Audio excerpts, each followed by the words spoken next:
Hello and welcome to Business Without BS, the alternative MBA. Now, everyone says they care about their staff. Well, most businesses say they care about their staff.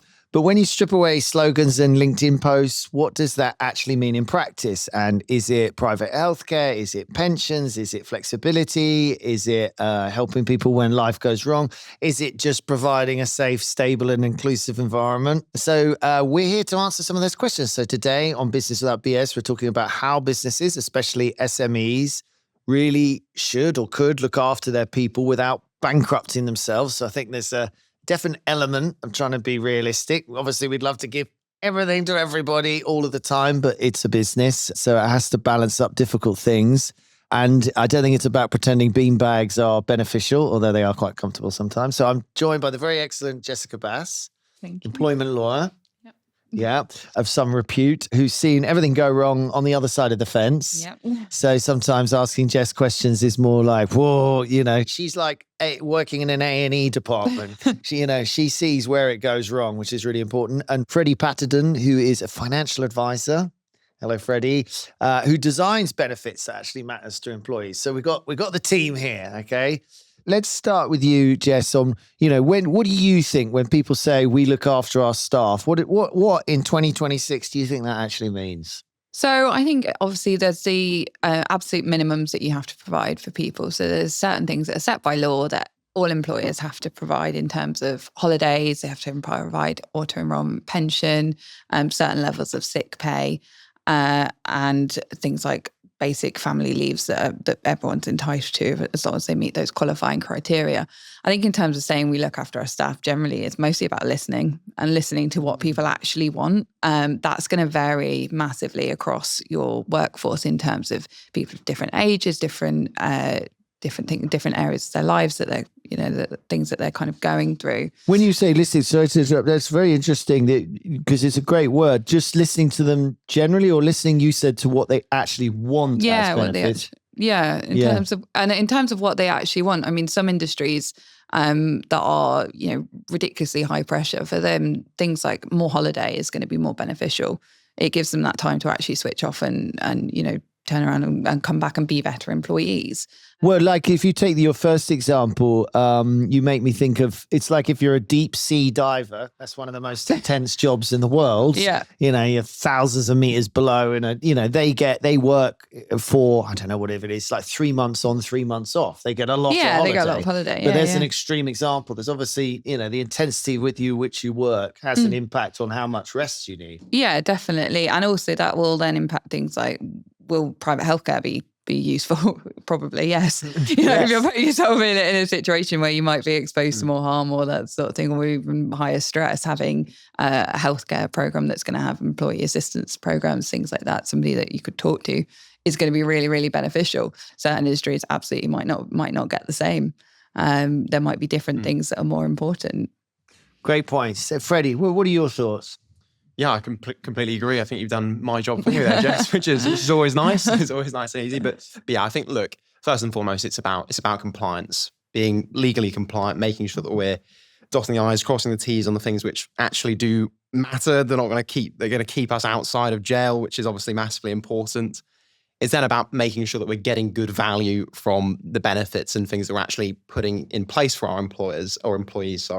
And that is really kind of linking back to that listening, communicating to our staff, making sure that they actually are aware of the benefits that we do and don't have, and listening to the ones which they're saying are going to make a big benefit. And then kind of third is being competitive, making sure that we're actually competitive in comparison to who we're competing with for talent, and making sure that we're also standing out in some regard, be it maybe our size, how nice we are, or maybe the benefits that we're offering as well, something that gives us that USP to give us that kind of competitive edge against our competitors is for sure useful. So there's the statutory requirements, where maybe we'll talk about, because obviously there's a big employment bill coming in that's going to be increasing some of the statutory requirements. I think there's also this building block we were talking about before we started about working in a nice environment, a non-toxic, safe, stable, inclusive. That is so important. I mean, if you haven't got that, that's like being homeless. I mean, it's just like, it's a disaster, isn't it? So you've got those two things. then we'll talk as we go through the different ones, but are there any things that are a real mismatch out of interest when it comes to what do employers think are really valuable and what employees actually really value? I guess that's the kind of employers might put in loads of comfy beanbags, but really employees just want holiday. Yeah. I mean, the key one for me, and this is where me and Freddie sometimes disagree, is PHI, permanent health insurance. Private health insurance. Permanent health insurance. Oh, what's permanent health insurance? It's, I mean, do you want to do that? You can probably explain it easier. Permanent and I can see why it's bad. Permanent health insurance strikes fear. Yeah, you don't want to be committed on a permanent basis, for sure. Sounds a lot. Yeah, but yeah, PHI, also known as like group income protection, I think it's also definitely known as. It basically is just a policy which pays out a set percentage of an employee's salary after they're off work for a set period of time. So normally it's 75% of an employee's salary that's covered after normally a 13 week, so 3 month or 26 week deferral period of them unable to work, normally through illness or injury. And then it will pay out for a set period of time. And that's kind of where me and Jess slightly differ, because as a financial planner, I want my clients to have absolute resilience. So we have an emergency fund for that deferral period, that kind of 13-week, 26-week deferral period where the policy isn't paying out while we're unable to work due to whatever it is. So wait a second, most policies won't pay out for 13 weeks or something? That's correct. It's called a deferral period. Okay, so this isn't private healthcare. It's an income protection policy. It's a sort of critical illness sort of vibes, is it, almost? More broad in its scope compared to critical illness. I can't work. I can't work due to illness or injury, and but if that's you, kind of an umbrella. And just to be, these are really interesting conversations. But if you, as I know with my dear wife, if you go to the NHS and you say I'm stressed, they're not connected to employment. So, and a lot of NHS doctors would say this, it's not fair for them to ask that question. So they just sign you off. They don't really have a choice on a risk basis. They just, I mean, obviously you may be very stressed, you may be, but in a way, not going to work could be the worst thing to happen to you if you're, suddenly anxious at home. So you could go to an NHS doctor, you could say, I'm terribly stressed. And that's kind of through no fault of their own, end up in a really difficult place saying, well, we'll sign you off for a couple of months. And then if you had one of these policies, that would kick in and pay them, would it? Yes, it would pay them through the payroll, through the kind of payroll of the employer. And this would be an insurance policy. The employer wouldn't be paying, but he'd be paying an insurance to have this cover. So yeah, the employer would pay for the insurance policy. It would cover all. But he wouldn't pay the payroll, would he? He would have paid for the insurance. This has happened to a staff member. Staff members now getting 75% of their pay. Sounding quite a good deal at this point, isn't it? I mean, very controversial chat, but that's the kind of thing that you would say. Does this therefore encourage people to not come back to work? Is that almost the problem, or? I think from my perspective, so one of the fair reasons to dismiss an employee is capability, and that can include long-term sickness. And obviously no one wants to get to that position.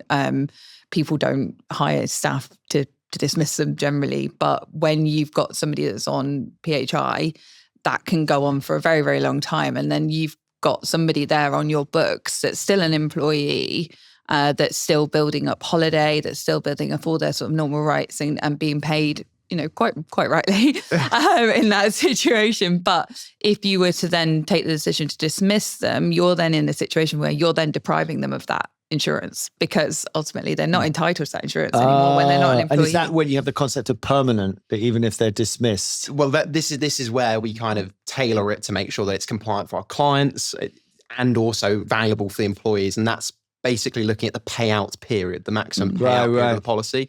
Normal ones are 2, 5, and then up until retirement. So I assume the ones that you don't like, Jess, are maybe those 5 years and up until retirement. Look, it's a spicy sausage, but we're here to talk about very difficult balances and spicy sausages, as my dear sis would say. I mean, and I remember a conversation from years ago with an Australian expert on this. He wanted to change how he was British originally, but because in Australia, a bit like America, the private health and everything is linked to the business, the insurers absolutely focus on getting you back into work. Yeah. They're like, the worst thing for your mental health and for everything is for the business, for you, for us as insurers, we want you back at work. So the whole policy is very connected. It is like that in lots of countries. It's the fact that NHS is completely separate provided, by the government, by the taxpayers and all of that, separate to the work. So it doesn't have a feeling or a duty towards like, we want to stop paying this money, get them back into work. And I think maybe that's, it creates quite a difficult thing sometimes for your clients. You're obviously active for employers. So, I mean, we can move, this is a great start with a lovely spicy sausage just to warm us up. Difficult decision.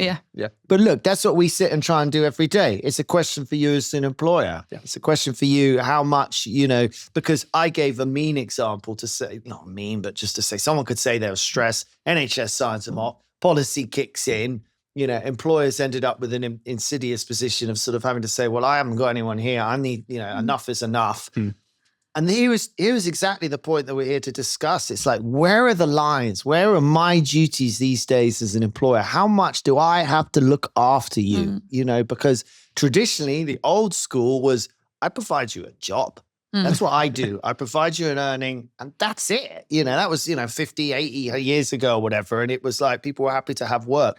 Now it's become so much more, this is the place you spend a lot of your life. I should give you more. I should protect you. And I think you've just got to get that balance right, don't you? I mean, out of interest, when you talk about that subject, how has things changed since COVID, which had such an impact on some of these questions? Have you noticed major changes since then? Yeah, I mean, I think the major one that I've seen is that sort of flexible working and working from home. I mean, I didn't work from home at all before COVID. It wasn't really part of professional services. We never thought about it. Yeah, we didn't, right? We came in every day. But, now I thankfully don't have to go on the tube every single day, which is quite nice. Different industries, though, we're seeing a massive switch. Financial services most of them are going back into the office 5 days a week. And doesn't it show how much I used to drive to Slough every day for 15, 20 years. I don't even remember. And that, if you told me how to do that now, oh God, yeah. But it's whatever you get used to, isn't it? And once it's a bit easier, you never want the hard bit again. You're like, why would you? But it's just mad how much, but it also shows that sort of the problem almost illustrated by the fact that if things get too easy for you, like you need a bit of pressure in life. It's like you need to be challenged in life. I always think of my friend when he's saying he couldn't get out of bed in the morning and that's, why he struggled. And I was like, I can't get out of the bed in the morning either, but you have to, So that's, again, one of these interesting push and pulls. If you ask someone, what do they really want? Well, we want to do nothing and just watch TV all day. But that's really bad for you. Like it's bad for your health. It's bad for your brain. It's bad for your family. It's bad for your life. Your life will fly by and you haven't done anything and but that's what because we've got such a sense of conservation of energy, isn't it? So it's you should challenge people. Anyway, very, very interesting. I mean, was anything from your perspective changed a lot since COVID out of interest? I think there has been a major overhaul of looking at benefits, prioritizing mental health, things like that from employers. Mental health thing kicked off. And if you just look at the kind of statistics in terms of how many people are actually off work, how many hours, how many days that's wasting, how much that's harming the UK economy, it's incredible. It's in a very bad way, unfortunately. So 150 billion pounds each year is lost to people through ill health, taking time off work, and the average employee these days is taking over 9 days off sick each year. You look at that kind of 5-10 years ago, it was more so 4 or 5. So it's basically doubled the amount of time that everyone when they're sick it's now, crazy. it's like everyone's like, well, I'm sick, I don't know. It's a mix though, isn't it? Because for anyone who's got a lot to do, it's like, I'll work from home. Yes. Whereas it used to be like, well, I'm not coming in because I feel sick. I've got a bad cold or whatever. I don't want to get everyone sick.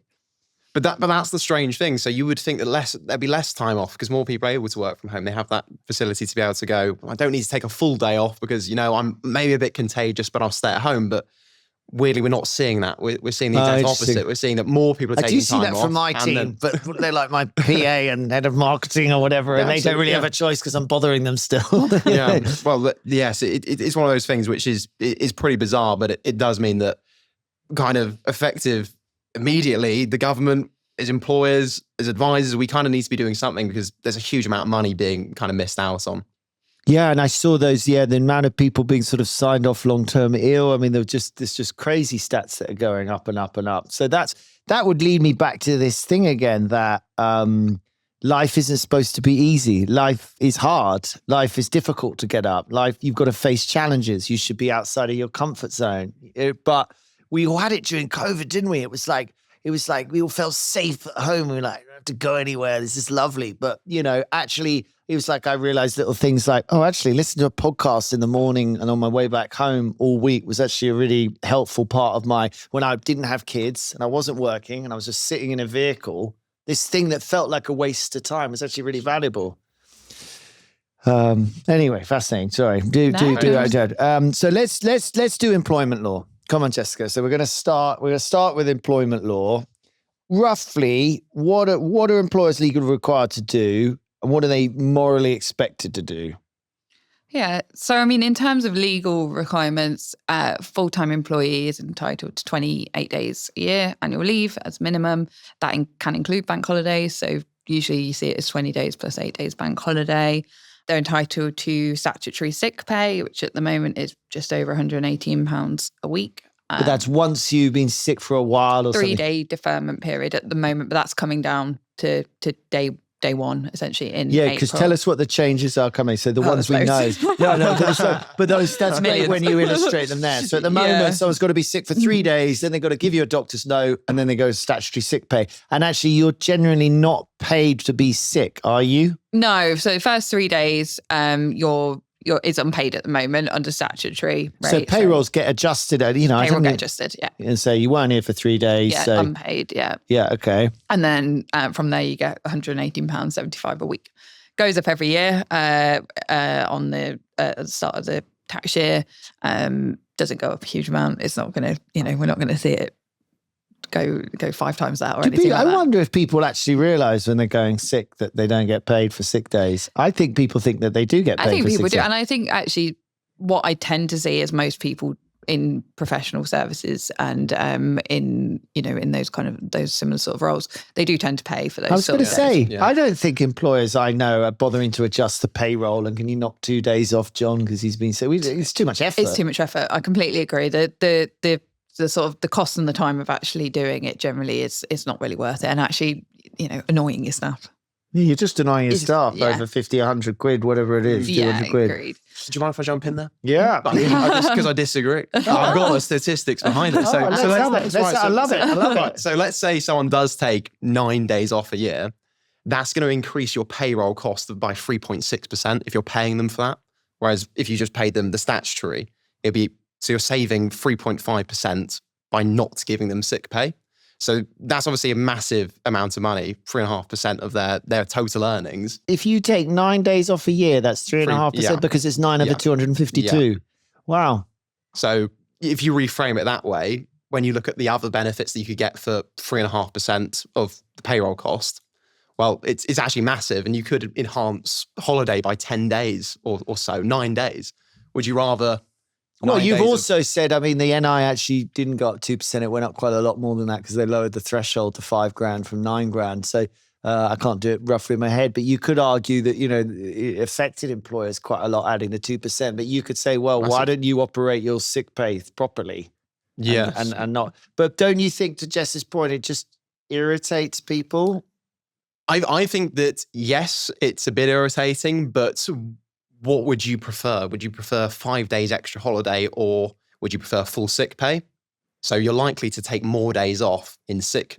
The stats show obviously 9 days is more than 5. But I think that people would actually be happier with an extra 5 days guaranteed holiday. Oh, so you're saying give everyone 5 days extra holiday. But if you're sick, well, you're not going to get paid. Exactly. Because the 9 days aren't all in a row. 9 days a year would be like day here. You're going to lose your money when you don't. Encourages you to come in with you. Well, I would slightly argue with how often. I'll get absolute shit for this, but people aren't really ill as often. They just have a cold or something. Sorry, you were going to say something. No, I was going to say. Well, I think the in that situation, if people did have more holiday, they could elect to use a day's holiday as sick pay, and then they get the pay for it. So as an employer, you can't force your employees to use holiday when they're sick. But if an employee says to you, "I'm sick, I'm not working, but can I actually use one of my days' holiday so that I get paid for it?" You can do that. That's fine as long as you're not making them. So then they get the pay anyway. I think the danger I sometimes see is when you say to somebody, "Okay, you get 10 days a year sick pay." is that they'll think, well, I've got 10 days a year. I have paid. a friend who used to keep a spreadsheet. Yeah, I know people that, you know, that do it too. He happened to find out how many days sick day they would pay for and he would tick them off every year. Yeah, exactly. And then I think that's it. It's almost like, well, that's there to use and whether that's right or wrong. I kind of I can see the logic both ways. I just think that reframing, it saves you 1.5% of your payroll costs, and it actually could be viewed as a massive benefit for people joining the business and staying in the business, because instead what of saves you 1.5%, giving the 5 days holiday, giving rather 5 than days writing holiday 9 and then not doing the nine days. So you save 1.5% of your payroll costs. You've given everyone 5 days extra holiday. They're better rested. They're going to be performing best. They're going to be going gangbusters. They might, all of the people. It's going to be amazing. In a way. I mean, 9 days a year is quite a lot. I mean, for a healthy individual, that's quite a lot of days that you can't work. I mean, can't work. I mean, that's the thing. Those 9 days, maybe we need to, that is the average. What's actually the median? There might be people taking a lot of time that then drives that number up. If, someone is off every day for the whole year, that's obviously 200 odd days. So that might be what's pulling the number up, but that's the average amount of days. 9 days. Is the median slightly lower? I reckon it's probably maybe slightly lower, but let's say it's 7. I'd love to know. It's still saving money. It's like the hangover question I always found fascinating, wasn't it? Like if you have the world's worst hangover, what do you do? Do you know what I mean? Is that a sick day? Is that a day's holiday? It's like, there's that expression, go out with the boys, come in with the men. It's like, yeah, but I mean, when you really have a hangover. Anyway, that's a really fascinating discussion. Sorry, did you want to add anything? You good? All good for me, thank you. And what do they say? They've got to do statutory sick pay. That was fascinating. With this question of sort of what are they morally expected to do? Do you have any comment on that?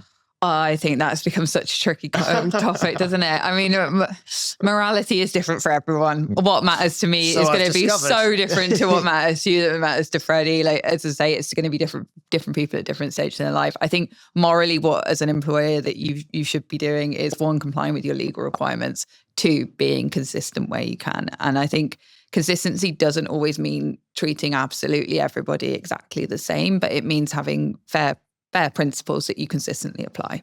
So while you could say, okay, fine, we could offer this to X person because it works for their role.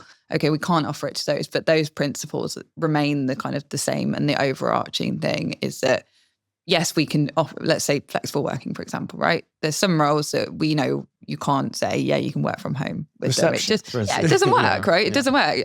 Somebody that's coming in to clean the office, you cannot do that remotely. It's just not going to work. Good try. So, pilot's going to be a difficult one. Yeah, exactly. Anything that actually requires you there in person or between sort of set hours and things like that. But if you have those kind of consistent principles, okay, well, we'll do what we can to accommodate this, providing you meet these certain things. And one of the key ones I say to my clients is if you've got somebody that's performing well and is kind of able to do their role that is coming back and making sure that they're hitting all the targets or those things, that's when you kind of have that conversation. If it drops, you want to be able to have the flexibility, particularly in somebody's contract or your flexible working policy or something like that, to say, actually, no, that's not working anymore. We need to change that. We need you in the office, sat with somebody, making sure you're getting that guidance, making sure that that you've got access to that support. We don't know what your setup is at home, for example, making sure you've got a space of work that you can actually sort of do those things. So having that principle that you are applying consistently, I think is much more important than just saying, right, this is nobody's allowed to do it because one person can't or everybody can do it. It's a very hard balance, isn't it? It's being such a hard fair balance. And consistent.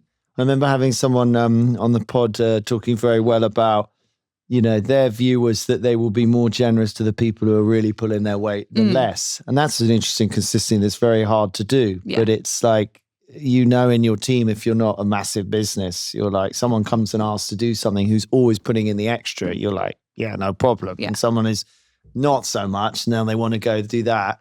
Now they would say, well, that's not consistent. You've done it for that. So there can be very difficult things like that, isn't there? You end up sort of trying to be fair for the sake of it. Yeah, definitely. And I think the where I see things kind of fall down a little bit is that different people will interpret those things differently. So different managers might allow one thing and another manager might say sort of absolutely not. I say yes to everything. Yeah. I'm a proper soft touch about that. But yeah. That's hard, isn't it? I mean, is that where you try and, I guess that's where the role of an HR department is important, I guess. I mean, there's always that sort of push and pull, isn't there, between who's your manager and the HR. Yeah, exactly. And I think a big part is, training people and making sure they know what the policies are, what the processes are, what the kind of, what the parameters are that you can work within then. And you've got that. What can you give your staff in terms of flexibility? Okay, well, this is where we're okay with it. But actually, if you start doing that, it suddenly becomes a bit of a problem. So making sure that everybody knows what the standards are. You are illustrating one of the most difficult things, and I think employees often don't realize how difficult this is, that exactly like you say, someone goes along to their manager and says, my uncle's died, and they say, oh, that's terrible. Can I have the week off? Oh, yeah, go for it. And then you find out that actually other people's uncles have died and they only got 3 days off. They're all now furious. And the manager's like, oh, I just was being nice. I've got to look after my person. And people would be like, yeah, but you didn't actually check. You've got, you've done something now, which the people you've pissed off, they are flaming angry. And now we've got a problem. This is a really tricky situation. Where do you think people get caught out when they're trying to be nice then? Nice employers. I think a lot of it comes down to not having that clear process, that clear consistency, that clear sort of this is what the parameters are of what we can offer and how we'll apply it. I see it with the main issue I see is let's say dismissals. It's performance related, right? So people are trying to be nice to people and not giving them the genuine actual feedback. So you're talking about someone has worked for you for long enough that 2 years currently being reduced to 9 months, that you required to go through a process of redundancy or performance. They've been too nice about someone's performance. Is that what you're talking about? I think, in terms of performance, it's when it's a shock to somebody at the end that it becomes an issue, and it should never be a shock. British, though. I'm sorry, that's so British. British people are so like, oh no, I won't say anything. No, it's fine, it's fine. And then one day, right, you're absolutely rubbish. Let me get through to you. In fact, I mean, we're terribly vague for a long, long time. Yeah. I think it's that sort of that's where I see things go wrong. It's when because the employee's so upset. If the employees and they're completely blindsided by it, right? They've been told for the past 2 years that you're absolutely fine, not a problem, and then they get hauled in and go, actually, no, that's it. You've not been doing this. You've not been doing that. You've not been doing that. That's where, and it's that communication piece. You see it quite often if you talk to people and people don't always have to agree with you, but if you can say, look, this is what we're doing and this is why we're doing it.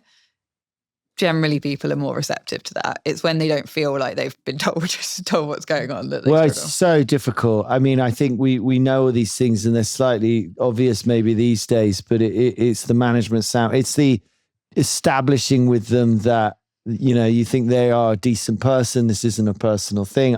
For me, when I have to give bad feedback, I write it all down. Because you get so nervous when you're in front of them, you say, I can't say it. Your whole British brain's imploding. But I just then read out some sentences I prepared saying, these are things that I am observing that may or may not be correct, is it? And then, but it's very, very difficult, but so important to give some clear feedback.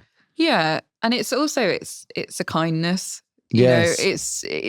It's such cruel to be kind. Yeah, but there's obviously ways to do things, and there's obviously ways to approach things and have conversations. But I think in that situation, you just absolutely feel for somebody that thinks that they've been doing absolutely brilliantly, and then actually it turns out maybe they've not been hitting those things. But it's not helping them develop. It's not helping them improve if they're being told, because they say, yeah, you're great, when actually maybe a few little tweaks and you could be great. You could do these things. We could give you this training. We could do these certain things. It's really interesting. Yeah.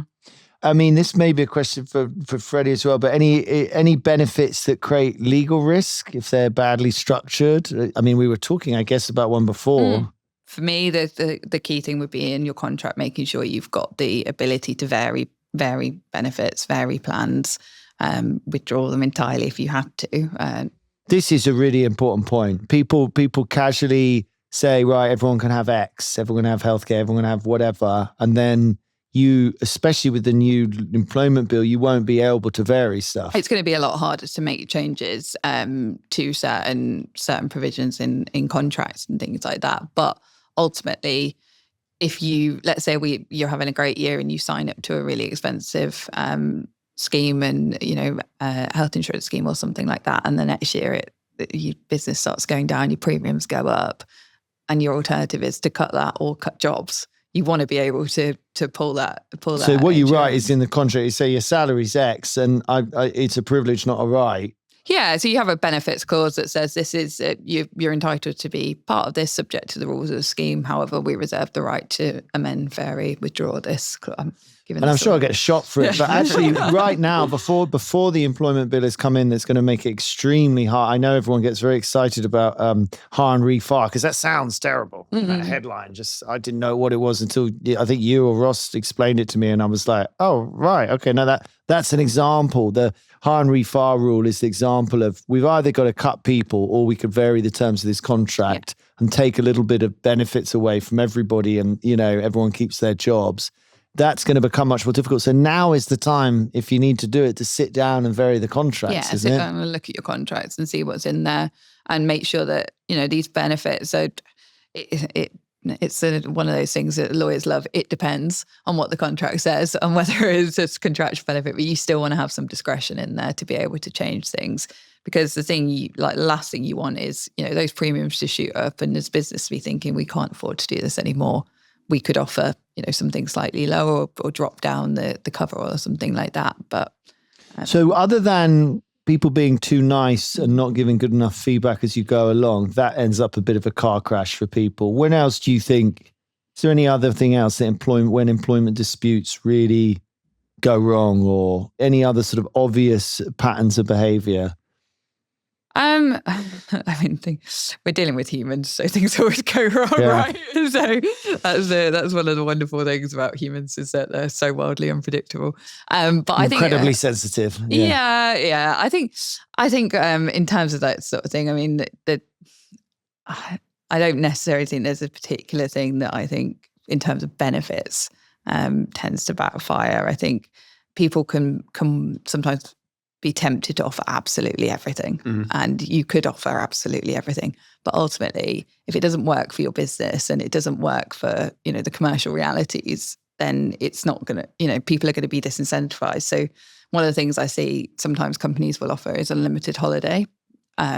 It doesn't actually work. It doesn't work. Yeah. So obviously not popular in America where they have really no holiday to start with. Exactly. And as I sometimes see, some of my clients will talk to me about it. If they've got it in the US, they say, unlimited holiday, people will take like 12 days. Oh, okay, they'll take an awful lot more than that. Will they here? Yeah, well, minimum is 28 days, right? So then you're in a position as an employer where, one, you've got to try and encourage your staff to take at least their so just to slow down. So that is, I hear, is the stats. Is that true in the UK as well? You offer unlimited holiday, people take less holiday. Quite, yeah. Well, I always slightly cry bullshit on that. There's evidence. There's evidence that says that people take less than if they just had a set amount of holiday. Yeah, because we have to push people out the door here, don't we? In the UK, you use it or lose it tend to be the policy, isn't it? And you're always in sort of November, December, pointing out to people who, some people like you haven't, and they're like, oh yeah, I haven't taken my holiday, And as an employer, you've got obligations under the working time regulations to make sure that people take sufficient holiday and make sure that they're then, correctly rested and all that sort of thing. And that's all what it comes down to, is making sure people have a break away from work.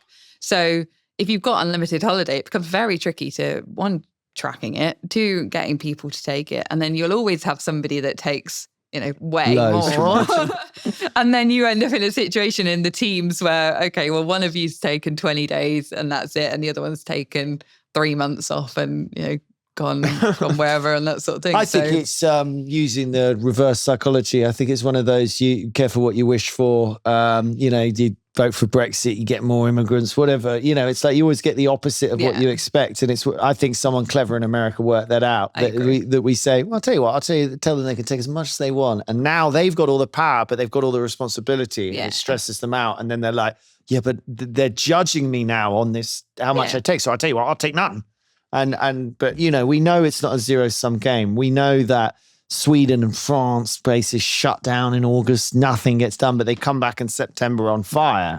We've decided to mix it and we're not really sure what we're doing here, Oh, very, very, very interesting. So, I mean, let's move to, I think actually perhaps the conclusion is almost this point that you're better to offer a few things and do them properly, because that's what you were saying. Some people, and you get, I guess, is that inexperience? Someone comes in and just think, oh, I'll just give them everything, Yeah, and I think it's very easy in terms of when you're recruiting people and you're trying to get new talent through the door and they're sort of saying to you, oh, well, I'm here or so-and-so is offering me X, Y, Z.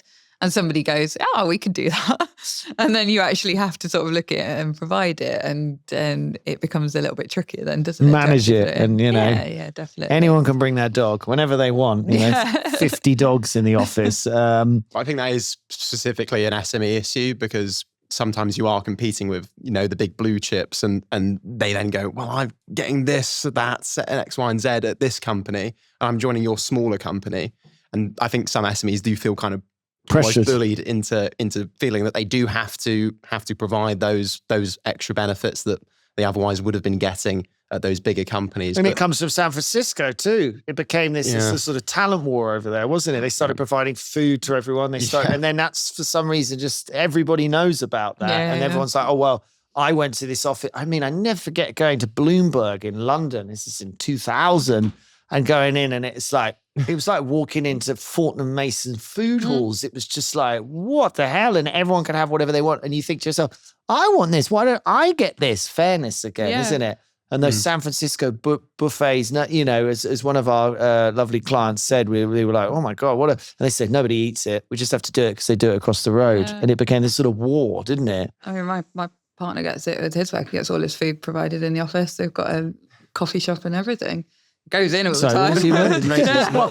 Well, that's a very interesting game that's become. How do you get people in? Exactly. We've got a defibrillator machine in our office, as I like to say to my staff. You're less likely to die in this building than you are at home. Got a drum kit. You've got a drum kit. Don't do the same both at the same time. I've tried.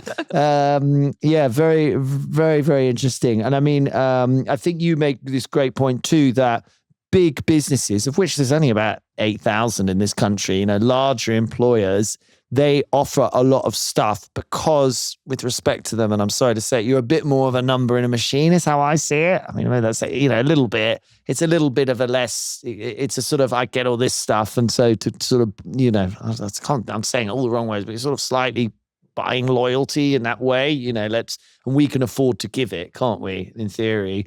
They do get massive economies of scale with lots of these benefits because they've got such big teams that they can get these bespoke packages. Of course, they go along and say we've got 10,000 people and give us your best deal. Yeah, exactly. So it's so much easier for them in comparison. But and you'll be able to champion that more than most, Andy, about how important and how great it is working with SMEs and for SMEs. So that's the kind of main thing. They are different. They are completely different. I actually think it's actually difficult to move between the two culturally. Yes, yeah. I think people who've spent their life in big business will struggle to go to SMEs, and people who spent their life in SMEs will struggle to go into big business. They are different cultures entirely. But I hadn't thought about the economies of scale, which is massive, where we'll start moving into this, Freddie, and what you got to talk about, because I think it's so crucial. It's like, it is tricky if you take out a 3-person private healthcare and then one of them dies of cancer and they claim, these are difficult things. But let's start at the beginning. So, sure. What do you? Let's do pension. The fun is.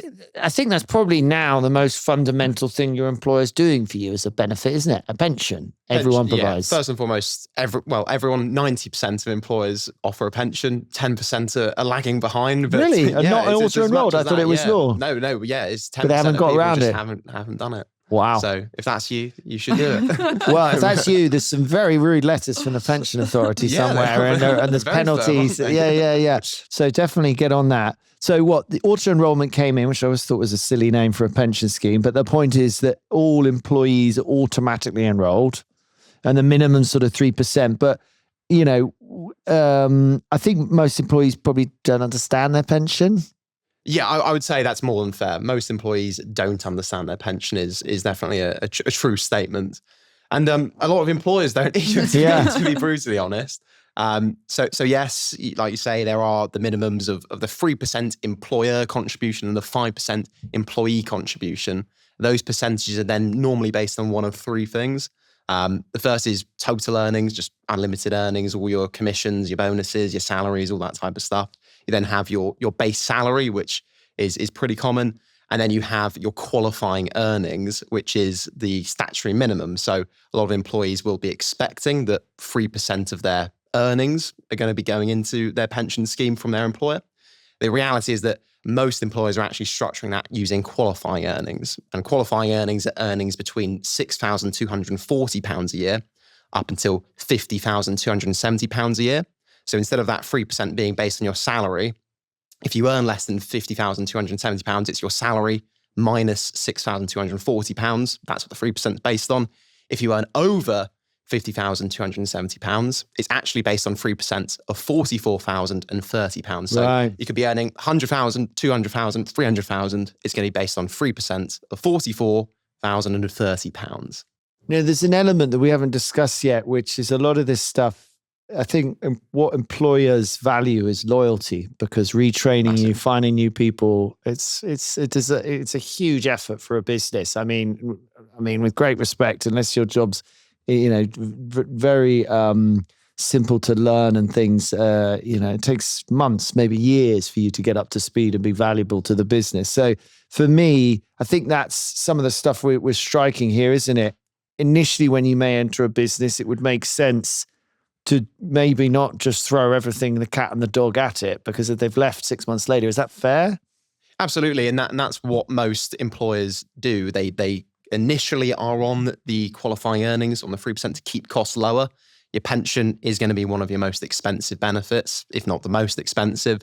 So yeah, really important that you're not kind of committing to a really expensive cost there. So a lot of employers will start off on that 3% on qualifying earnings, and then will kind of reward good service, reward their loyal employees, will pay their higher earning employees, the people that understand pensions a bit more. They might use a different structure or a different contribution basis for those well, people. you might also, the more someone stays in a business, and SMEs, it can be their life, and that's great, is they become so much more part of the relationship that you don't want to find out someone who's been in your business 20 years hasn't got a pension. Do you know what I mean? You get to a point where it's like, but hang on, John, you're retiring in a bit, and we haven't given you, I haven't got much of a pension. It's like, hang on a second here. I want to know that you walk off into the sunset in a happy way with enough money. So it starts to flip. Whereas someone's with you for 6 months and gone, you never see them again for the rest of your life. Yeah, I mean, who cares? It's probably something too strong I could never admit publicly. But yeah, slightly. I mean, how much do you think increasing employer pension contributions, you can always increase your employee contributions, meaningfully improve that retention? Is it the stats? Is it? I mean, yeah, there's no stats specifically to show that, but they do say that kind of 25, so 1 in 4 employees would move to a new employer specifically for better pension contributions. So it's quite a sizable amount. The amount of people which actually do kind of follow through on that threat of leaving is definitely not 1 in 4. I was going to say, that sounds like a street survey. Yeah, exactly. Yeah, it's one of those things. If everything else was equal. So yeah, it's definitely an important benefit. Most people would say that pension is the most important employee benefit to offer, and an important benefit to offer in a good way, with a decent structure, with a decent provider. So it definitely isn't something to kind of ignore or always stay on the minimums. I think it kind of going back, it really does depend on your industry quite often, because people which understand pensions, they're going to be sometimes rubbed up a bit the wrong way by qualifying earnings. People will automatically think that it's on base salary. No one knows what qualifying earnings is. I'm sure that people listening today, 50%, 60%, 75% are not going to know what qualifying earnings are. So I would say look into that, ascertain if you're on qualifying earnings, and then understand why you're on qualifying earnings, and use that as a kind of basis to discuss your package with. Well, this is what, when we did this last month, but a lot of this is educating yourself. You've got to get your head around your own situation. I mean, you're an employee, but your employer's not going to be able to fix all your problems. Definitely. It's terrible to admit, but your state pension, if you're youngish, is, by the time you're going to get it, is probably pretty valueless. It may not even be there. I mean, most governments are almost bankrupt with their pensions. They can't afford it. So what is your plan? You got to make those decisions personally about how much you love where you work. You can obviously have grown-up conversations with them, but I think the one thing you should always remember is creating politics, i.e., talking to everyone and getting everyone wound up about a subject. That's not actually helping anyone around you. I mean, everyone's now going to be really stressed out, but you've obviously got to work out how you're going to plan for your life. And if you don't think your pension contributions are high enough and you map it out, then talk to your employer about it and, work out your plan, isn't it? I mean, that's it's a bit of plan yourself, to be honest. Yeah. It's at the end of the day, your employer has given you a workplace pension in line with the law, or they're doing even more than that. It's kind of your responsibility to because it's going to be your retirement. They're not going to be on retirement with you. You need to be planning. You need to either be working with an advisor or working by yourself independently to make sure that enough is being contributed. If enough is being contributed, fantastic. There's not a great deal that you need to do apart from review it regularly. But if there isn't enough, then I would suggest you look at it. Yeah. But it's very similar. I mean, not to be go down a political route, but it's a bit like, how much is the state supposed to look you after? How much is an employer supposed to look after? I mean, at the end of the day, you're the only one who can really look after yourself. It's almost, so it's a balance. It really is, to try and think through these things. I mean, talk about, so that's very true. You said by business, and actually if you look at our quick guide, you can see different industry average rates. You can Google them, I'm sure, ask ChatGPT. But yeah, in certain sectors, people get paid a lot more than others in terms of pension contribution. Yeah, absolutely. Yeah, and that is the thing that I would stress. If you're in a sector which massively understands pension, I mean, linking back to the previous question where we were talking about, should you care about pension contributions because employees don't care or don't know? Some people definitely do, so it is important. In the financial services industry, for instance. That's obviously one which they do understand, they do care. But I mean, hospitality or something like that, like the arts or an industry of that sort of ilk anyway, they don't understand it as much, and probably increasing their salary, they're going to be 10 times more grateful for that than you increasing their pension contributions by double, triple that. So it's really important not to be wasting your money on people which won't care, or putting your money in the areas which are actually going to make a big push and emphasis on improving staff morale for sure. And we should mention salary sacrifice. Definitely. They're knocking it on the head in a few years' time. But take us through. Try give us a simple version of salary sacrifice. Well, I think first of all, they're not knocking it on the head. It's being kind of diluted in 2029. It's quite a long time away still. And it's an election year. So it's one of those vote winners, which, maybe pulled away at the last minute saying, we listened to you, middle class professional services people, which use salary sacrifice a lot. But kind of in simple terms, you should get full tax relief equal to the highest marginal rate of income tax that you pay on all of your pension contributions. So that's 45% if you're an additional rate taxpayer, 40% if you're a higher rate taxpayer, or 20%. Basically, anything you put into your pension is not taxed, and there are different bands of tax. So exactly. you get full relief on anything you put into pension. Now, there is limits to that once your salary goes above about 260. That's correct. Yeah. Okay. So what salary exchange or salary sacrifice does is you get all of that tax relief and you get national insurance relief. So you don't pay employee or employer. Your employer doesn't pay national insurance on the amount that you sacrifice or exchange.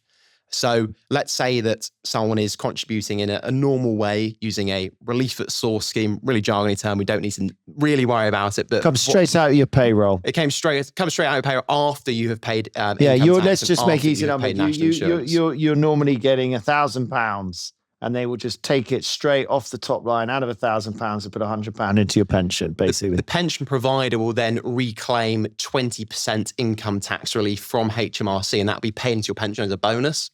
But that's amazing if you're a non-taxpayer or if you're a basic rate taxpayer, because nothing more for you to do and you've got a nice bonus in your pension. But if you're a higher additional rate taxpayer, well, we need to get our extra money. Where's our money? It's because the 20% is the 20% tax you've suffered. Equal to basic rate tax relief. So you do suffer the basic rate in the company and then they put it back in the pension. That's correct. But if you were suffering 50% or 45% plus Social Security, you would only be getting 20% back when you've suffered 45. And then you need to reclaim the 25%. So I was actually presenting at a business recently, and they're very intelligent people, high earners, and We've done about 5-10 of these. All of them are claiming back thousands of pounds in tax relief that they didn't know they were able to get. So I think just as an aside, if you are in the position where you are contributing to a relief at source scheme, so some examples of the People's Pension, Nest, any personal pension, if you are contributing to those and you're a higher or additional rate taxpayer and you've not been claiming back your tax relief from HMRC, the good news is you're owed a lot of money. So through your tax return, you then go to the revenue because the 20% has been added to your pension. Exactly. And you need your additional 20 or 25% tax relief back. And you write what you fill it in on your tax return. Yeah, you can do that on your SA 100 or your self-assessment. You can call up HMRC. You can do it through the online service as well. You can call up. You can try to get through to HMRC, dear HMRC. You can. No, absolutely. Yeah, I'm being cheeky. But yeah, that's the kind of basis. And what salary exchange means is that you don't have to go through that process. It gets deducted from your salary, which sounds bad because your gross salary is lower. But what's really good is your net income is going to be higher because you get all the tax relief because it's taken before income tax. So basically you slightly lower your salary and you say, actually make my salary £900 effectively. Exactly. By the same amount that you otherwise would be contributing, your pension contributions to the scheme stop. The amount that you've sacrificed is then contributed to the scheme by your employer. Same amount as going in before, but this is where the magic happens because your gross salary is slightly lower. You don't pay national insurance. Your employer doesn't pay national insurance either. And the saving is generally going to be rebated back to you as an increase in your net income. So it's small, but it's not negligible, effectively. Absolutely. Every little helps. I don't know which supermarket says that, but yeah. Okay, great. And so therefore, the concern can be if you took a big salary sacrifice, it could affect, I guess, your ability to get mortgages, or what's the downside? There's very little downside, in all honesty. It's fiddly, I would say. It's complicated to understand. The downside is you have to get me and Jess involved. If you're a compliant employer, a lot of employers will just get it in place. They'll be recommended by their pension provider. They'll have contacted them saying, heard this amazing thing, salary exchange or salary sacrifice. They'll go, yeah, I want to save national insurance. I want to increase my employee's net income. Why wouldn't I? But they then do that without doing any of the employment documents, any of the communications. Employees don't understand it. They think, oh, well, I'm not going to opt in. My salary's lower. Or they just force people to opt into the scheme. And then there's obviously legal compliance issues. Do you see these cards? You can take over from me and explain. Yeah. Well, you're varying somebody's contract, aren't you? If you're forcing people to do it as a unilateral drop to their salary, which a lot of people might not be overly thrilled about. And yeah, there's absolutely some great benefits to salary sacrifice. And genuinely think it's one of the biggest wins as an employer that actually doesn't really cost you anything and actually saves you money. I think so. And I had some clients say, well, why haven't you told us before the national insurance hike? And I think the national insurance hike just brought more attention to, wow, how do we mitigate for this? And some of them I'm like, well, we did mention it, but to be honest, it's so fiddly and complicated. People are sort of lose interest once you're going to. But this NI hike really made everyone go, I want to do it now. Definitely, and we saw that as kind of duo. We definitely saw that in the amount of kind of schemes that we were setting up and businesses we were doing. But just to kind of really simply illustrate why it's worth it for employers. So the 15% NIC rate, if you have a national insurance rate, if you have a 5% employee pension contribution to the scheme based on base salary, if all of your employees opted in, we can make your effective NIC rate, rather than 15%, 14.3%, which means it's only a 0.5% increase compared to a 1.2% increase. So there is really sizable savings that can be made here. Especially with decent payrolls, and everybody's, it's a win-win-win. Exactly. So it's a win for us advisors, which is obviously most important. It's a win for the employees because they get to adjust their net adjusted income, which is really important if they're earning over £100,000 for various reasons. And it's massive for the employers because they can save thousands, tens of thousands, hundreds of thousands, depending on the size of the employer, in national insurance. And they might actually stop and think more deeply about these pension contributions and trying to put more aside. I mean, I think what's the rule of thumb with pensions? You should be trying to put 10% aside of your income or something, isn't it? That's a pretty good rule of thumb. It really depends on how early and how late you've started, to be honest. So lots of pension providers will have these kind of modelling tools, which are really useful to kind of give you a projection of how much you should be contributing. You can then, well, if I put an extra £100, an extra £200, an extra £300, and that can then give you a predicted income in retirement, and that's quite a good. What about the self-employed? What about the sole traders and the partnerships? What do they do? They're not getting all of this. I know. I mean, they don't get this. I would have to do a separate pod on the self-employed, I think, because I think it's a whole different set of questions, I guess. But I mean, they need to be thinking about how to do it, I guess, in different ways. They still have the same pension allowances. Absolutely, yeah. It's just they won't have the automatic scheme thing put in. Yeah. Definitely, yeah. Let's talk about death in service. Talk to me about death in service, and do you think this is an important benefit? It's definitely it's important. It's important maybe on the what is it? moral What is it, side. first of all? Sure. It's a policy which generally pays out a tax-free lump sum to the beneficiaries of an employee if they were to die. And that tax-free lump sum is normally equal to a multiple of their salary, normally between 3 and 5 times their salary. This just means if someone's worked for you for years and unfortunately passes, that their partner or their family, you can effectively hand them a check to say, well, here's four times their salary or whatever. Here's something, rather than terribly sorry about that. Good luck with everything, you know. And it gives some protection, because lots of people don't put in place life insurance. And I don't think it's expensive, is it? Really cheap. So when we were talking about cost of the payroll was earlier, at 0.3%. So like per employee, it can be. So what's that? Half a sick day or something? Yeah, exactly. It's great. So it could be £100 to £300. It does depend on the employee's age, but on average, it normally works out to about £200 per employee per year. Per year. It's nothing. So it's nothing. It's nothing. It's not a benefit in kind either for employees. It's pretty simple to administer. It's pretty simple to set up. You could argue, if you're being cynical, being like, well, they probably won't even know I've got it, and they won't care until it happens. But I would say it's not expensive. It is enormously powerful if you wanted to be cynical for your brand. I mean, how damaging is it for your brand to not have it? Well, in some ways, it's not an expectation to have it, but they might chat to a friend who had it. But the power to say, here's some money, I'm really terribly sorry. You know, that's, and I just hate the idea. I'm sure other employers do that. Just hate the idea someone worked for you for 5 years or whatever, and then drop dead, and you'd have nothing to say for their family than sorry. And then you see people trying to raise money on GoFund and stuff, and you think, God, you know, all I needed to do was pay a couple £100 to look after them. So I think that's a no-brainer. I think everyone should have that. Let's do the big spicy sausage. Sorry, NHS, you're not in a great state of affairs. I'm sorry about that. And private healthcare, therefore, is getting more and more popular. Where are we on private healthcare, Freddie? Is it a nice to have, or is it necessity? It's almost a necessity now. More and more people are providing it, like you kind of alluded to there. The NHS as well, that they really are struggling. I mean, it's 28 days to see your GP.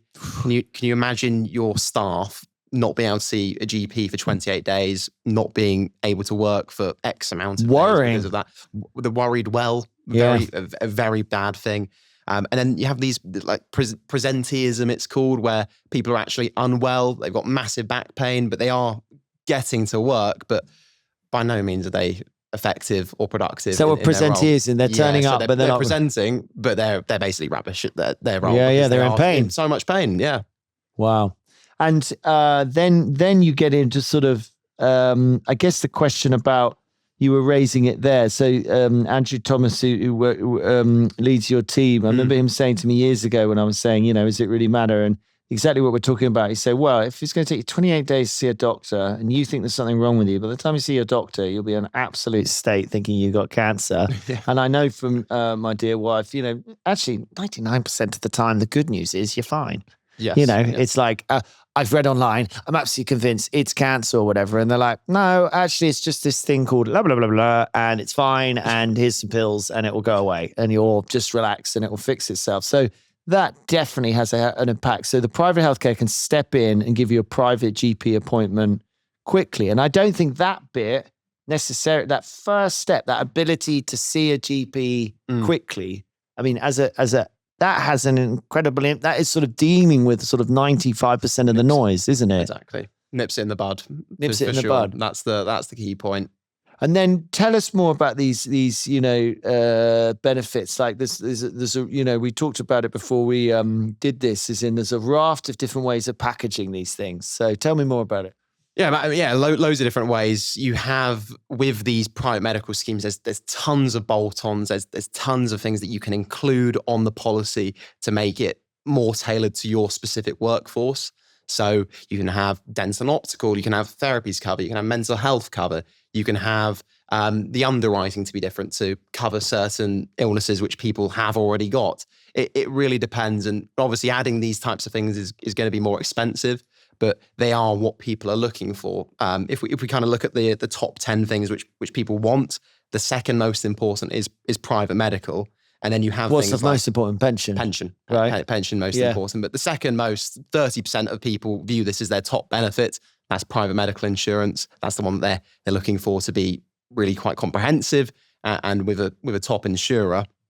You then have other things like wellbeing apps, lifestyle perks, cash plans, and optical and dental coverage, which can all be wrapped into one, which are in the top 10 things which employees look for. Oh, see, you're saying they're all connected. One policy, yeah, which makes everything so much cheaper than getting it dotted around with lots of other things and makes the admin so much less as well. So give me a sense on costs and what's going on, because I mean, we've seen our premiums go up and up. And actually, to your point earlier, Jess, this is something that is important to have some ability to adjust, I guess. What are what is, let's just pick a typical policy for a typical firm. Well, give me a ballpark of what this thing is costing. Yeah, for a smaller firm per employee, if you're getting a really comprehensive policy, we're talking, like a kind of low excess, it's going to be north of £1,000 per employee. Per year per employee. So it's vastly more expensive than the group life cover that we mentioned, but people really do make use of it.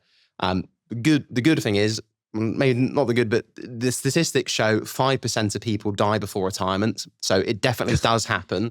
But people don't think that's the good news. The good news is, ladies and gentlemen, not the good news. 5% of them will be off the policy. You're going to die at your death. But 95%, not 5%, 95% will probably use or probably need or should be making use of the private medical scheme. The reason why it's expensive is for a reason. Is because the NHS, in my opinion, is not up to scratch in a number of areas, and private medical is kind of night and day difference. You get seen within minutes, not kind of months, which is, I think, massive. And if you got a surgery, quite often on the NHS, they'll say, I'll give an example. My dad, he had a skiing accident. His shoulder was messed up quite badly, and he could raise it up to here, but the NHS, that's fine at your age. That's all good. But on a private healthcare scheme, they go, well, yeah, we'll obviously try and get it back to as best as we can. Well, really, and that is where they are. The NHS is almost becoming, if you're not going to die, kind of get on with it. I mean, I don't want to offend anyone, but it's a bit like that now. Exactly.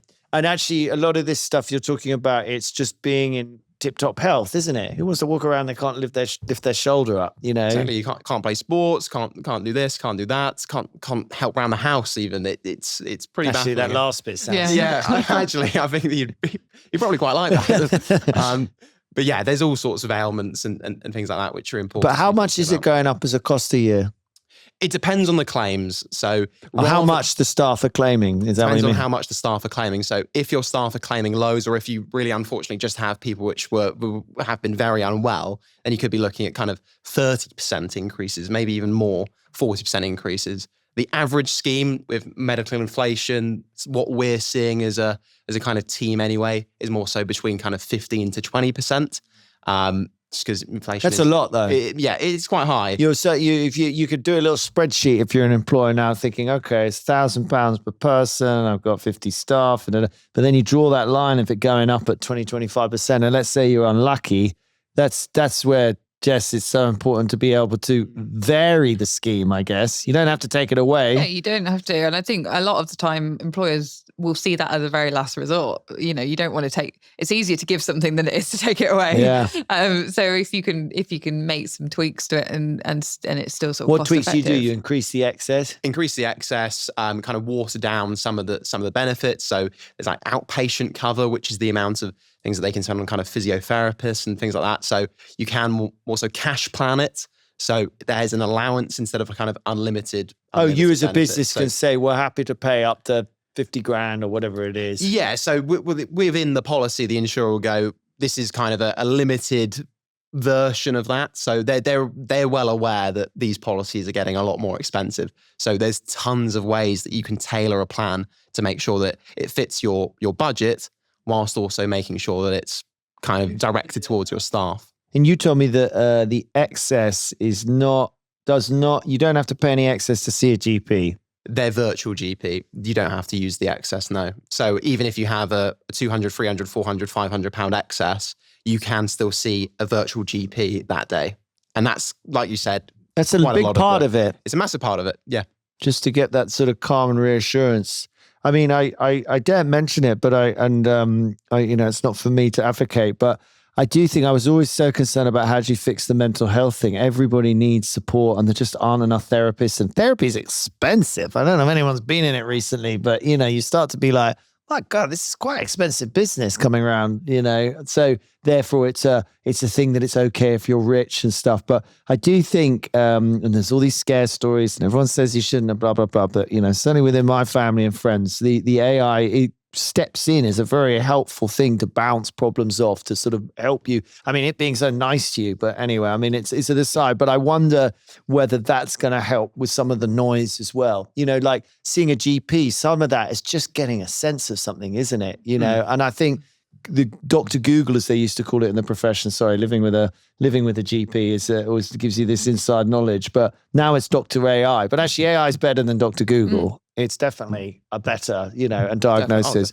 So there's anyway, I'm slightly going off on a red herring, but it's interesting how you try and hopefully there are some tools coming out now that help people. Is there anything else? I mean, on private healthcare, any you wanted to add? I think with those increasing costs, it's key that you're shopping around or using a professional and speaking with your staff. Absolutely. But ascertain what your staff actually want first and foremost, because, we were kind of speaking about the kind of red herrings that employers get into when trying to be nice. So I've seen it time and time again where they have a really expensive group scheme because they want to do one nice thing for one employee. And that, because it's a group scheme, applies to everyone. So they could have just said, look, we'll pay you a tiny bit extra. Instead, they've gone, we'll add that onto the private medical. It's not a problem at all. That then extrapolated across 20, 30, 40, 50 people is now a massively more expensive policy, and one that they kind of feeling now, well, we can't afford it. Well, you should have spoken to the staff member, offered something to get them on board, because that's the reason why you edited the policy. Well, I was about to say, isn't that often why they're doing it? There's a talent, they have this heavy private medical, and then there's a naivety as an employer. Perhaps the person who made the decision wasn't the person who owned the business, or, someone just made let's be nice. I mean, honestly, we talk about it a lot here. I'm like, and then we're back in again to our loyalty thing. For me, when I think about it, I'm like, and we're having these discussions at the moment, but I almost think actually if someone's been here a long time, because you get taxed on this benefit, don't you? That's the key it doesn't cost nothing to the employee. It's a benefit in kind. So you're giving something to someone and they're going to suffer tax. So a lot of people therefore choose not to join because they think, well, I don't want to suffer the tax on it. I'm young and healthy, or just I don't want to suffer the tax on it. So I actually think there's a level at which you start sort of being like, yeah, but if someone's worked for you for 10 years, would you want to know that they can't get their shoulder fixed? I mean, that's such difficult decisions, but you need a profession and you need to really think deeply about it, I think. Were you going to say something? Sorry. I was going to say that I think in that aspect, that's when things like, flexible benefit policies can come into play. So you almost give your staff an allowance that they can choose. Oh, how interesting. I didn't know that. So what, you just give everybody, say, you get this a year? Yeah, you say to people, okay, you've got X amount to spend and choose the ones that you want. And sometimes there will be things like people want a gym membership or something like that, or they'll go through the sort of private health and that sort of thing, and then you sort of allow people then to choose what they want. It's the same way where I see people sort of buying and selling holiday days. It's a bit of a pain to administer, but actually you then get those things where people will say, actually, it's important to me to have 5 more days holiday or 10 more days holiday, and I will sacrifice part of my salary to essentially get that. Or I'm not going to take that amount of holiday. I can sell back 5 days or something like that. It gives that sort of that flexibility, and it's not always workable. It's always it creates that layer of like admin and things like that. But people then get what they want. The only disadvantage I would say with that, because it is really nice to be able to pick and choose what you want. Big disadvantage with that is you don't get any economies of scale whatsoever. So your private medical policy that we were talking about was £1,000. on a personal basis is going to be double that. It's going to be £2,000.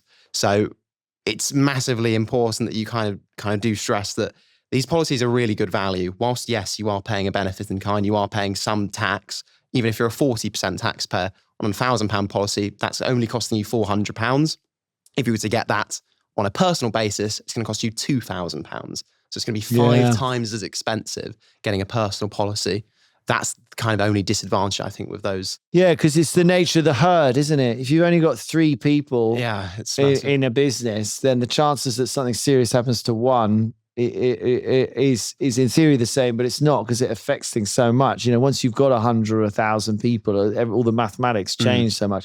And the fact that it's taxable is quite interesting. You wonder over time whether that might shift, that they might say, we recognize that private healthcare is now essentially provided by companies, like in lots of countries. Yeah, you've got the HSAs in the States, those type of things. And I mean, lots of countries, like Australia, but lots have some sort of mix, or, it's not all. I mean, even when, people get shocked to hear this, in Ireland, you have to pay to see your GP.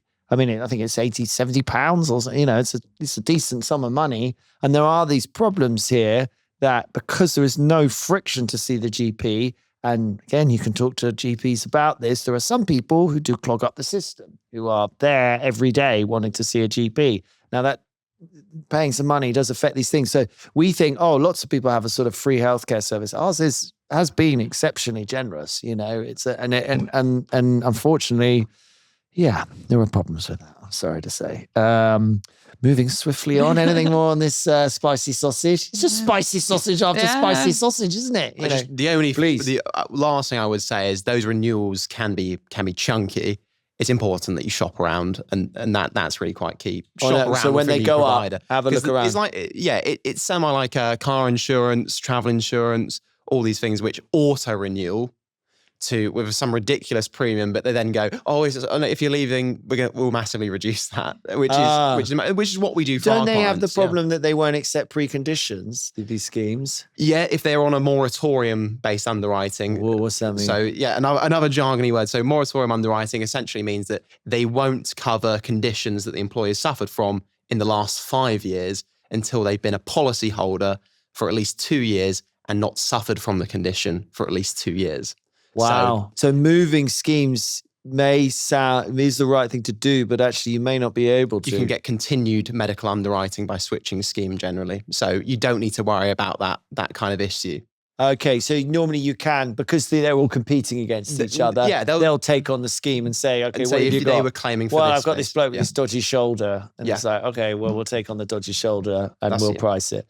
Okay, and then just as you leave, the old insurer says, we've had a little think about that. Yeah, and you'll be saying the amount of employers that we don't work with, that we have worked, that we've just taken on, which just said, look, this is what we've been doing, this is what we've been doing the whole time, because they don't know, or they're based in another country and they just think that's standard practice. But yeah, we've unfortunately got to negotiate, and we got to. I was thinking this the other day with all of these different subscriptions. They make it so hard to find the cancel button. It's always a tiny word in the corner. And then whenever you do it, then says, well, why are you doing it? And then you say, why? And then it'll always do if we gave it to you half price that. And I was thinking, I need to go through all of my subscriptions. It's a money saver expert, isn't it? Yeah, there's an app that you can get that will tell you all of them and cancel that. I've just done it. But you have to pay a subscription for it. So, round and round we go. What happens when you quit that one? Yeah. I might get a month free. Yeah, but I was just actually genuinely quitting something, and then it was doing that to me, and I was like, and it was like a crazy offer, and I was like, my God, I need to just try and quit everything. And then some you will quit, and it's like, well, what does it matter? I'll rejoin. It's when you look through and you realise that you and somebody else in the house is paying the same subscription. You think, why am I doing this? Don't get me started. Okay, well, lovely stuff. So, I mean, obviously, COVID, as you said, mental health has come along as this huge topic, and also flexibility. So here are these big modern expectations. As you were starting to allude to earlier, has flexible working gone from a benefit to the baseline, or? Yeah, I would say so. I think there's a lot more awareness in terms of what people's rights are now in terms of flexible working. What are my rights to flexible working? Everyone has the right to request flexible working. What is flexible working then? So it varies for absolutely everyone, right? So one, it's a right to request. It's not a right to get. So that's the first thing. Is it doesn't mean that necessarily just because you say you want it. Is this changing with the employment bill? Or? The government said that what they want to do is to make flexible working the default position. So that how's that going to work? We don't currently know. Okay. You know, that's sort of one of those things that we could kind of debate for hours. But there has definitely been a push from the government in terms of the way that they're framing legislation and the way that they're sort of communicating these things towards that flexibility and giving employees that work-life balance, giving them that kind of that right to switch off and that right to sort of, you know, stop work at a certain time and do that. And obviously there are some mental health benefits to that and having those kind of like being able to, I think where people have been working from home a little bit more, let's say for working parents, being able to go and do the school run, do those sorts of things has those benefits. But like everything, it absolutely has to be balanced, doesn't it? You can't do absolutely everything. If you've got calls at a certain time, then that's within your working hours. That's when they need to be done, right? Particularly if you're in a... So it's got to be reasonable between the two. I mean, ultimately, you've got to run your business, isn't it? Yeah, exactly. Can an employer now say, I don't care, I want you all back in the office? They can. Yeah. Because that's what's best for our business. Yeah. If you don't want to work here, you can leave. So as long as somebody's contract doesn't say, I'm full-time working from home, I'm full-time remote, then theoretically, yeah, you can do it. It gets into slight difficulties when, let's say, somebody's contract says that they're full-time office-based, but since March 2020, I think I'm going for the right date, yeah, a week before my birthday when lockdown happened, you've been working from home with no issues whatsoever. You've not gone into the office once. That's enough time, that's 6 years nearly, that somebody could say, okay, well, custom and practice means that my contract is now changed. It's quite a long period, to establish practice. It's not just 6 months or a year. You've got to do it a year after. I mean, it could be 6 months. It could be, it depends. Well, I guess you would argue, well, hang on, we had COVID for almost 2 years. Yeah, exactly. But now it's carried on. Now it's 6 years later and I'm been doing my job absolutely fine. There's no impact on productivity. It's nothing like that. You're going to have some slightly annoyed employees unless you can explain why you want to do that. So is it because you want everyone to collaborate a bit more? It's because you're, seeing a dip in terms of people are isolated and not speaking to other people, that sort of thing. If you, particularly sales environments, work really, really well when people are all sat in a room because there's that competitive nature there. So you'll have that, but you also risk claims of indirect discrimination. And that's where you apply a policy to absolutely everybody. And theoretically, it's going to have, you're not treating anyone differently there. But let's say that somebody has a protected characteristic. So somebody has a disability, for example, that means that for them to come into the office 5 days a week actually is really difficult because they can't get on the tube as easily as somebody else. They're actually suffering a disadvantage. Even though that policy applies to everybody, they're suffering a disadvantage. So you then as an employer need to turn around and say, well, this is why objectively we can justify why we're putting that policy in place. So what is it and what is that reason? And where I see people fall down is when they say, we want everyone back in the office. And you say, so why? Yeah, we do. But that's not going to fly if you're challenged by your employees. And that's the sort of the situation where we have those conversations at that early stage and say, okay, but devil's advocate, talk to me about why. Haven't there been some big banks and people that have done it? Yeah. What is their reason? They just say that we want better productivity. Or something? We want better productivity. A lot of people say that it has for meetings, for example. All the stuff in the press says that working from home, I'm more productive, which I always feel is maybe sometimes yes, sometimes not. I think a lot of it, one thing I always think in terms of if you're training, junior staff, it's much more helpful for them to be sat in the room with you. That's the big banana, isn't it? That is the big banana, which is the opposite to a spicy sausage. But yeah, training people, overhearing people, it's hard to do that on Zoom. Definitely, yeah. And I think, that as much as those water cooler moments, I hate it, but actually there's something in it. You can end up very isolated, I think, if you're not speaking to anybody all day and you're sat in your home office. And the sad thing now is because the offices are half full, everyone's in offices are half empty anyway. Actually that whole sort of, and probably that's the argument when people want everyone back in, they're just like, having half the people back in doesn't work. Everyone needs to be back in. We all need to teach each other. We need to be a culture. Okay, so everyone's sort of got a right to flexibility, but I'd say it's pretty normal now, isn't it? 3-2, 2 days at home, twats, all of that. Yeah, seeing a lot more 4-1. 4-1. 4-1. Oh, 4-1's coming in, is it? Yeah, I mean... Unlike in America, what do they have? 9-9-6. Yeah. 9 hours a day. Was it 9 till 9, 6 days a week? Yeah. I mean, look, just to remind our British colleagues who all feel they're working hard, this is now standard in San Francisco. You want to work there? That's the deal. And I mean, you got to hand it to the Americans. When they work hard, they work hard. They do get paid very well. I'm sure they do. But I don't know if anyone in this country wants to do 9-9-6 pretty much. I mean, some people have to. What do we do about mental health? Come on. I mean, what can we do? Complicated problem. What do you advise employers to do? How much do they need to be the therapists and how much can they just be an employer? I think it's a very fine line. One, you're not. One, we're not therapists. We're not. Well, I don't speak for myself here. I'm not qualified to do that. So actually, a lot of the time, I'll give it a crack. But not sure ChatGPT is, but it's very helpful. Exactly. But ultimately, as an employer, it's not your job to fix everybody's problems, but it certainly is your job to point them in the right direction in those sort of aspects. So if somebody is coming to you and saying that they're having a tricky time, you can point them in the right direction, but it's not for you to necessarily solve all those things. And particularly where it is outside of work, it's not always appropriate.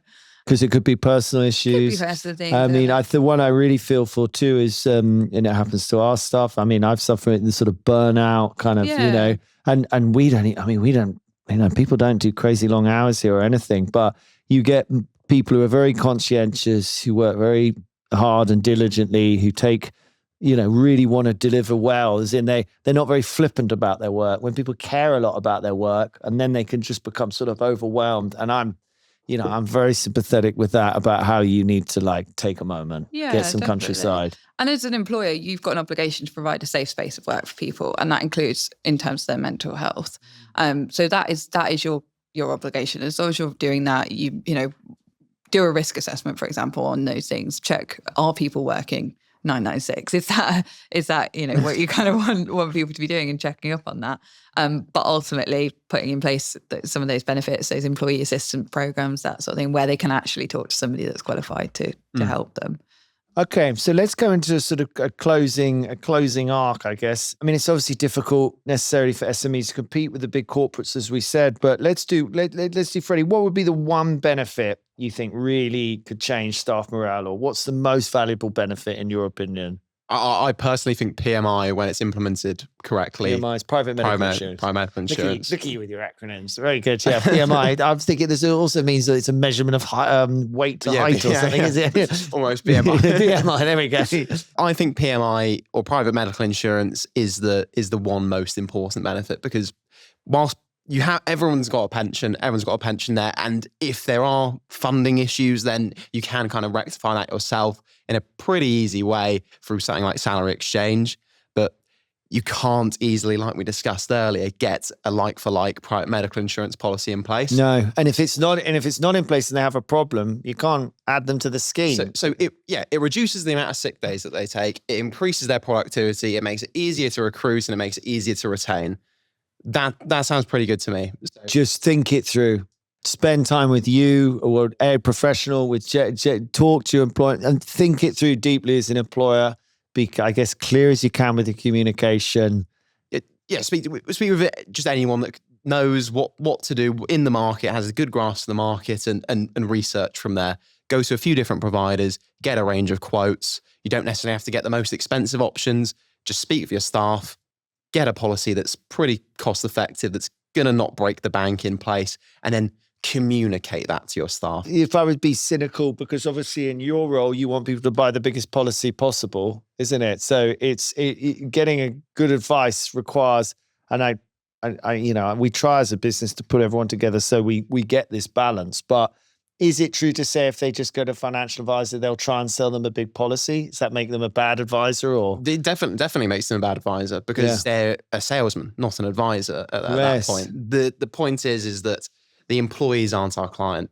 the insurers aren't our client, our bank account is our client, the business is our client. So we want to be making sure that it's going to be offering the best bang for your buck. They're not going to be coming back in a year saying, screw you. This is ridiculous. We can't afford this. We'll have already had that conversation. What's your budget? What can you afford? Be aware of the renewals. And a good advisor would tell you, get your employment contracts, think it through. And that's why we work so closely together, because it really does go hand in hand. And you should debate, because I find that, we internally, we have this all the time, don't we? And I think it's so important. And I'm not even, you've got to get, wherever your advisors are, you have to get them communicating together, and they may disagree with each other, but let them come to a conclusion if they can, a compromise, It can be very persuasive. I was full-term IP for life, full-term income protection for life, and then just changed that for me. So yeah, we can be. It's really because you wouldn't think about that, because when you look at it from an individual perspective, really important. But then, like you say, there are these massive complications, and working with an employment solicitor. Wow, you just wouldn't know that. One of the most powerful things too is the truth. You give someone good advice, the truth. They may choose to ignore it and be very generous, but they will trust you because you're giving them the truth. The amount of times in my career I've said something, you don't actually have to do all of that. We could do that, and I'm in different worlds than you. And I've said the thing when everyone else was trying to sell them something, but I'm just like, well, you don't. That they're like, okay, I want you to give me information now, because that's what people seek, isn't it? They're desperately trying to. Now, for you, Jess, to conclude, what's the most important thing do you think an employer should think about at the moment? At the moment, keep an eye on all the changes. Everything is going through a bit of change, and the key thing you've got to do is be compliant. It's great to offer loads of these additional things, but if you're not doing the basics, then you're going to fall down straight away. So. And stay tuned. We're going to be doing more on, we'll do an episode, I think it's next month, just looking at the first stage of the employment bill comes out in April. Yeah. So first change is coming out. And look, there's some, it's a difficult balance, as we say. And I think, look, the concluding takeaway is this is a very hard balance to get right. You have to think deeply. Don't get lost in all the bells and whistles. I think it's things like that, death in service, these sort of private medical pensions. Just think carefully about those things and what you can afford as a business. And then more than anything, make sure you run a nice place to work, that's inclusive and calm and friendly and political. Fix that before you worry about, adding anything on top's not going to make any difference. It's like, having a pile of crap with cherries on top. It doesn't, it's like, I still don't want to eat it, Fundamentally, think about how you manage that internally. And that comes back to the points you were making about fairness, consistency. These things really matter in a business. And I think anyone who's been a manager and thinking they're trying to be extra nice to their team, I think you're not thinking about the rest of the business. It's not about being that nice to that person in front of you. It's the fact that being nice to that person in front of you could be incredibly mean to some other people who have suffered similar situations. Anyway, really difficult decision. Fantastic conversation. Thank you both so much. Now we're just going to end a little bit of fun. Let's do a little let's do the business or bullshit. Let's do a little quiz here. Okay, brilliant. Do we think, this is going to be interesting if they disagree? They disagree. So do we think, business or BS, as we like to say now, Bob? I'm going to ask you questions. You need to hold your panel up, say whether you think they're business or BS. So unlimited holiday. Come on, Freddie. BS? BS. Well, that's good. I think if we agree. I think, yeah. It's a charade underneath it.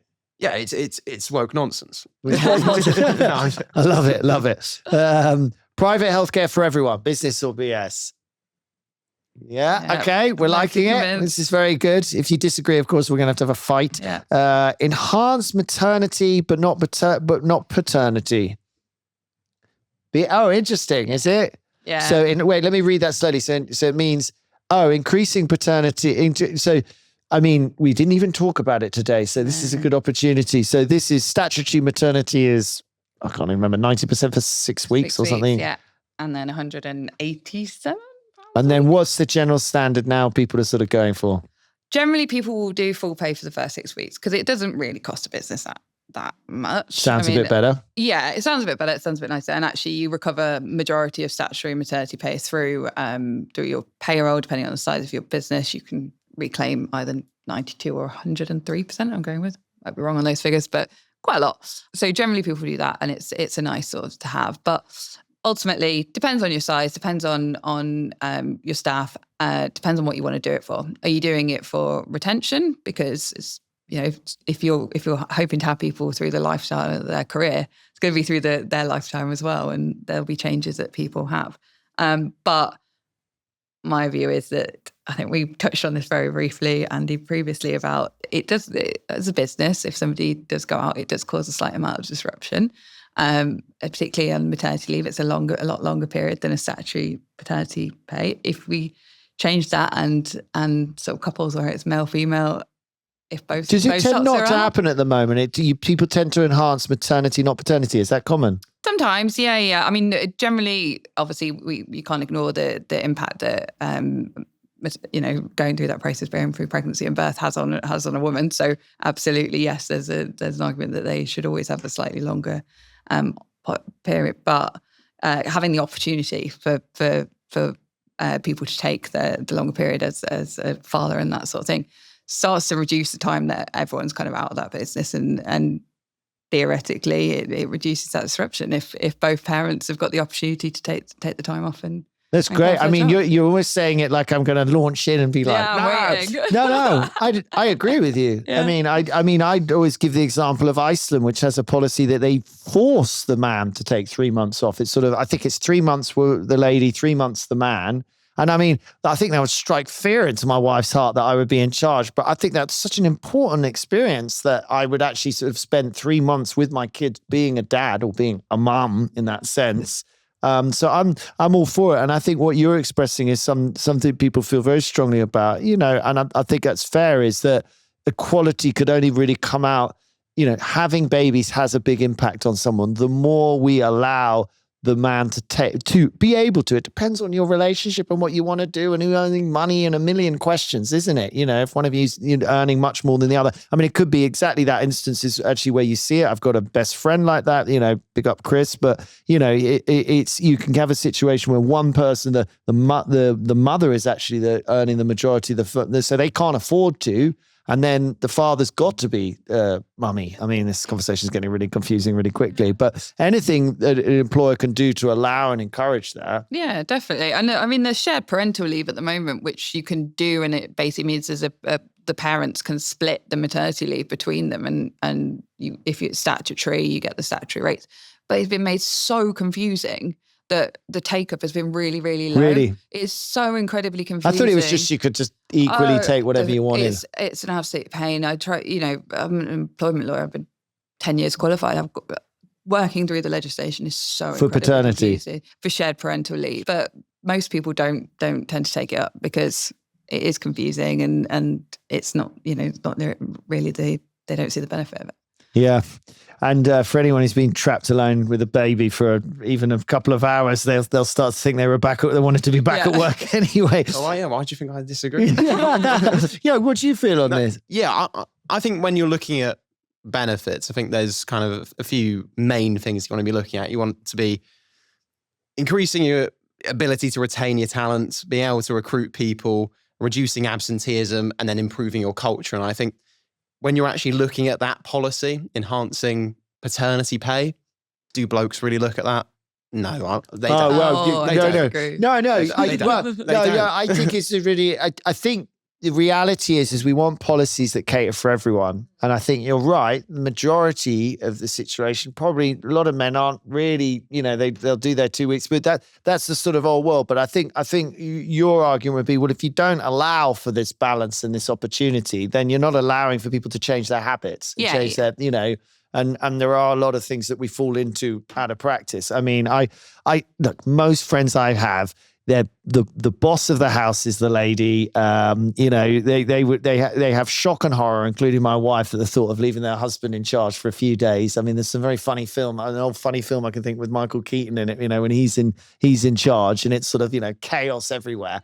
And it is a bit like that. My kids are really happy when I'm in charge, but the place is absolute chaos, and I'm, all of that going on. But I think your point is then if you're looking at what to focus on, maybe this one is lower down the list, possibly.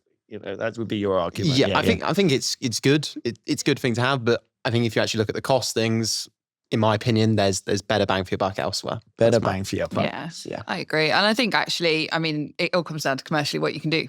It is going to be expensive paying out for a longer period if you got those. I guess the balance is then if it's something that's important to your staff, and let's say you're in an industry where recruiting, you've got to use a recruiter and that's going to cost you 25% of their salary, it suddenly becomes a different conversation. But again, it's all down to the specific company and what they kind of can and can't. What that strikes me, that last one is a very complicated subject. And some of the stuff we do is very complicated. And I think that's what some smaller employers struggle with, is these things are really complicated. So I hope today we've at least pointed out the headlines are the main ones to worry about. And if you can't get to the rest, it's okay to be human. It's okay to say, look, we only have so much capacity and time. Well, Wellbeing apps, we on the BS or the busyness? Oh, yeah. Yes. And you hesitated quite a lot, Freddie, but Freddie's on business, just. The reason why is because they're so cheap.